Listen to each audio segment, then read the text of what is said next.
শুভ সকাল সবাইকে।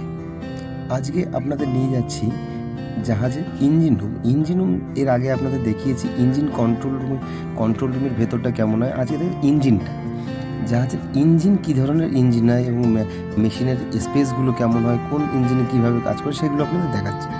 এই যে দেখতে পাচ্ছেন যে জাহাজ ইঞ্জিন রুমটা, এই যে প্রথমেই দেখা, এই যে প্রথম ইঞ্জিন, এটা হচ্ছে জাহাজের বাঁ দিকের ইঞ্জিন। আর জাহাজে এই যে আরেকটা দেখাতে যাচ্ছে ওই সাইডে, ওটা জাহাজ ডান দিকের ইঞ্জিন।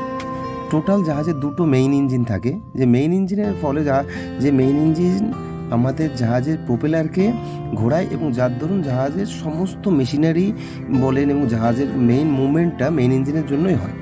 এই মেইন ইঞ্জিনের হাইট আপনি অনুমান করতে পারেন একতলা বাড়ির সমান। এই মেইন ইঞ্জিনগুলো এই যে মোটা যে অংশটা দেখতে পাচ্ছেন পাইপ, এটা ফানেল।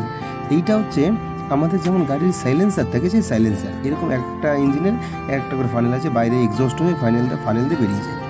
এইবার আপনাদের যে এই যে ইঞ্জিনটা দেখতে পাচ্ছেন, এরকম ইঞ্জিনের টোটাল জাহাজে আমাদের টোটাল তেল খরচা হয় 15 থেকে 16 KL। জাহাজে KL হিসাবে তেলের মেজারমেন্টটা করা হয়।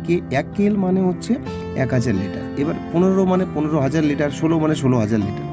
16,000 লিটার ডিজেল খরচা হয়, পিওর ডিজেল।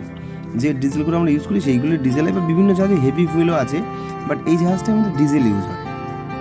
এই ডিজেলের পরিমাণে 15 থেকে 16 KL যদি ডিজেল খরচা হয়, সমস্ত মেশিনারি বলুন, সমস্ত জেনারেটর বলুন, সমস্ত কিছু দিয়ে ডিজেল 15 থেকে 16 KL খরচা হয়। এই যে দেখতে পাচ্ছেন, এই যে হচ্ছে জাহাজের এই যে মেইন ইঞ্জিনটা একতলা বাড়ির সমান।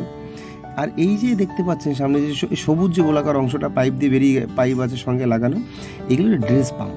একটা ড্রেস পাম্প আছে, মানে যে পাম্পের দরুন আমরা টোটাল মাটিটা যে ড্রেজিং করি বা মাটি খুঁড়ি, এই পাম্পের দ্বারাই ড্রেজিং করে আমাদের এই মাটিগুলো জাহাজের যে হপার আছে, অর্থাৎ যে সুইমিং পুলের মতন যে অংশটা আপনাদের দেখিয়েছিলাম, তার মধ্যে মাটি লোড করা হয়।